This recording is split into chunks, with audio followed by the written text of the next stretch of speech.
David, buen día, ¿cómo le va? Buen día, ¿me escuchan ahora bien? Ahora le escucho perfectamente, como si estuviéramos sentados en la misma mesa de mi parte. ¿Cómo está usted?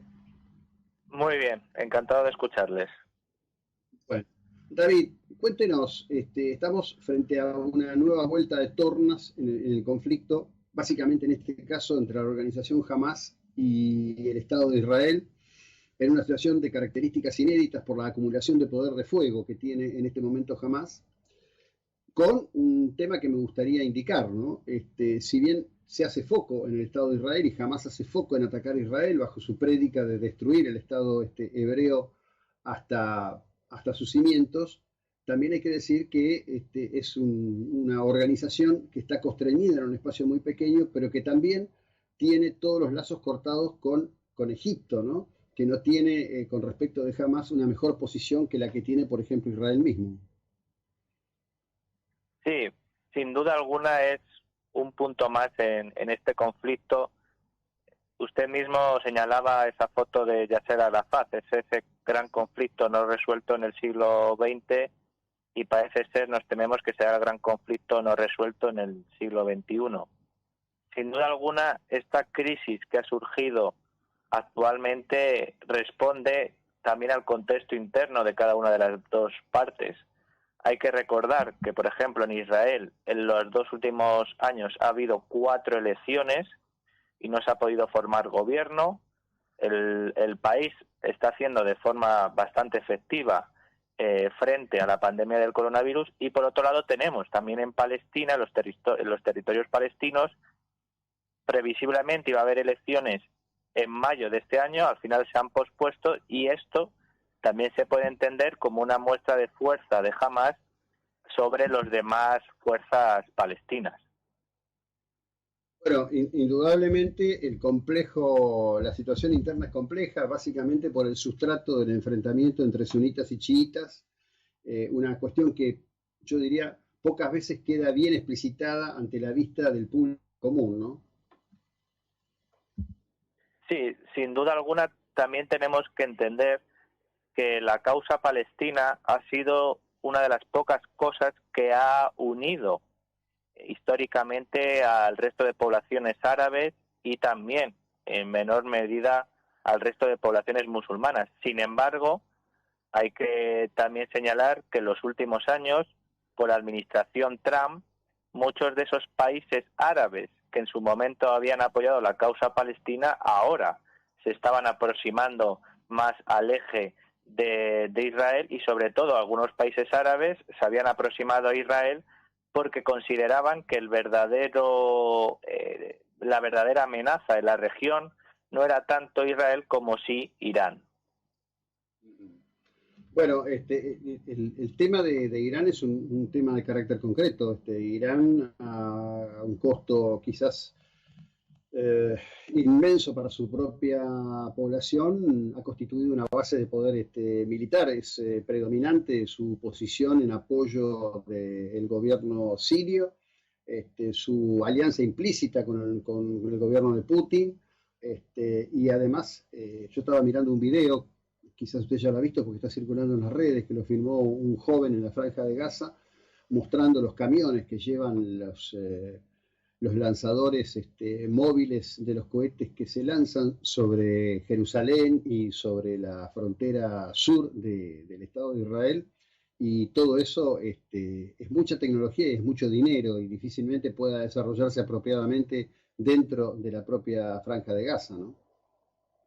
Sin duda alguna hay que entender que jamás no hubiera tenido la fuerza que tiene. Es cierto que en comparación con la fuerza militar de Israel es mucho menor, pero tiene una fuerza considerable para poder atacar a Israel y no lo hubiera conseguido si no es por el apoyo externo. Y en este sentido hay que también señalar que marcábamos anteriormente el complejo contexto interno en Israel, el complejo contexto interno en los territorios palestinos y hay que señalar que, por ejemplo, en las próximas semanas van a haber elecciones en Irán y que de alguna forma también la causa palestina y la situación en la región marca también el contexto interno en Irán, que ha tenido siempre una preocupación considerable por Israel y por apoyar en este caso a Hamás en Gaza. Claro, ahora, fundamentalmente, a diferencia de lo que ocurrió en otros momentos, y particularmente cuando Arafat lideraba, lo que hay es un silencio, yo diría, muy importante del resto de los estados árabes, a diferencia de lo que pasa con el Estado iraní, que explícitamente está dando señales de su apoyo a Hamas. El resto es como que contempla. ¿Cómo juega el tema del rol de Arabia Saudita que usted tanto ha elaborado en este sentido? Sí, sin duda alguna, lo que señalas es correcto. La situación de la causa palestina actualmente es menos favorable para sus intereses que lo fue años atrás. Y es menos favorable porque, como señalabas, países como Arabia Saudí, que durante años habían apoyado la causa palestina, de alguna forma han buscado aproximarse más a Israel porque al final para ellos comparten un mismo enemigo, comparten una misma preocupación que es Irán. Y sin duda alguna los últimos 6-10 años han sido enormemente desfavorables para la causa palestina porque han ido perdiendo apoyo en la región de distintos gobiernos que en su momento les habían apoyado y que ya no lo hacen porque su preocupación está en otros focos, como digo, como es Irán, o también su preocupación está en que las propias poblaciones puedan de nuevo levantarse en protestas similares a lo que ocurrió en 2011 en la llamada Primavera Árabe. Y eso al final ha jugado en contra de los intereses palestinos que han ido perdiendo respaldo internacional y ha jugado también en favor de los intereses de Israel. Sí, ¿importa en esto que Biden sea presidente y ya no esté Trump? Algunos especulan hoy con eso, que este atrevimiento, llamémosle entre comillas, de llevar esta ofensiva del modo en que la está llevando Hamas, sea la consecuencia de una lectura que dice, bueno, el gobierno de Biden va a ser más leve o menos directo en su apoyo al Estado de Israel que lo era Trump. Sin duda alguna, Biden ha mostrado desde el primer momento una postura menos activa con respecto a sus grandes aliados en la región, entre ellos Israel. Y sin duda alguna, algunos actores, como es Hamas, lo pueden considerar como una muestra de debilidad y puede que se hayan también atrevido a lanzar, a tener esa respuesta tan violenta precisamente por eso, porque consideran que el gobierno de Estados Unidos no va a mostrar un apoyo tan decidido a Israel. Sin embargo, no hay que olvidar que más allá de que Trump ha tenido una relación muy estrecha con Netanyahu, más allá de eso, Estados Unidos, siempre su principal aliado en Oriente Próximo es Israel, y dudo mucho que Estados Unidos vaya a abandonar de forma considerable a un aliado tan estrecho desde tantos años. ¿Cómo juega hoy por hoy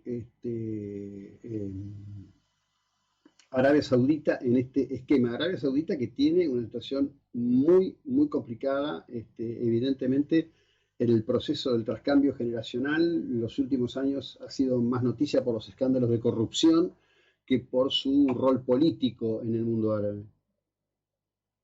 Sin duda alguna, como señalábamos anteriormente, esta nueva crisis entre Hamas e Israel realmente no resulta interesante para el resto de países árabes. No resulta interesante para Egipto, por ejemplo, que ya está actuando como mediador entre las dos partes, porque Egipto tiene numerosos problemas internos y no le interesa tener un conflicto en su frontera. No le interesa a Jordania, por ejemplo, que recientemente ha sufrido una especie de golpe palaciego, y no le interesa, entre otras razones, a Arabia Saudí, que se encuentra, como otros muchos países árabes, inmersa en una serie de reformas económicas, de reformas sociales. También existen tensiones políticas dentro de la propia monarquía, y estos países que en su momento apoyaron la causa palestina, lo que menos les interesa ahora es que surja de nuevo un gran conflicto entre los territorios palestinos e Israel.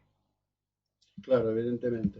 Por otro lado, justamente, bueno, ahí Egipto tiene casi un poder decisorio, ¿no? Si Egipto tomase una decisión política con respecto de la Franja de Gaza, este conflicto y esta presencia de Hamas allí, no digo que quedaría liquidada por la estructura de tipo organizacional que tiene, pero quizás la situación sería completamente distinta. Es curioso que Egipto no dé un paso para intentar controlar la franja, ¿no? Claro, pero el problema de Egipto son principalmente tres. Por un lado, no hay que recordar que la situación interna en Egipto es muy delicada, es muy frágil.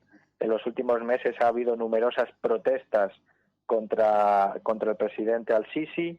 Por otro lado, no hay que recordar que Egipto funciona como mediador casi siempre entre la parte palestina y la parte israelí, y también Egipto es cierto que tiene unas buenas relaciones con Israel, pero no se puede permitir de alguna forma mostrarse tan rotundamente apoyando a Israel, porque eso le va a provocar propios problemas con su propia población. No hay que olvidar que la mayor parte de las poblaciones árabes, las encuestas que se publican respaldan mayoritariamente la causa palestina. Es cierto que los gobiernos de la zona, como Egipto, como Jordania, como Arabia Saudí, cada vez más están más próximos a Israel, pero sus poblaciones siguen teniendo una gran simpatía por la causa palestina. Entonces, los gobiernos árabes de la región tienen que medir mucho su respuesta a esta última crisis y sobre todo su respuesta al acercamiento a Israel.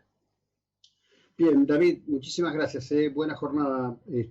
Muy amable por habernos participado de su expertise al respecto de estos temas que, por supuesto, no son nuevos, pero cada vez que recrudece la violencia se transforman en una tendencia internacional a la hora del interés de las audiencias. Muy amable.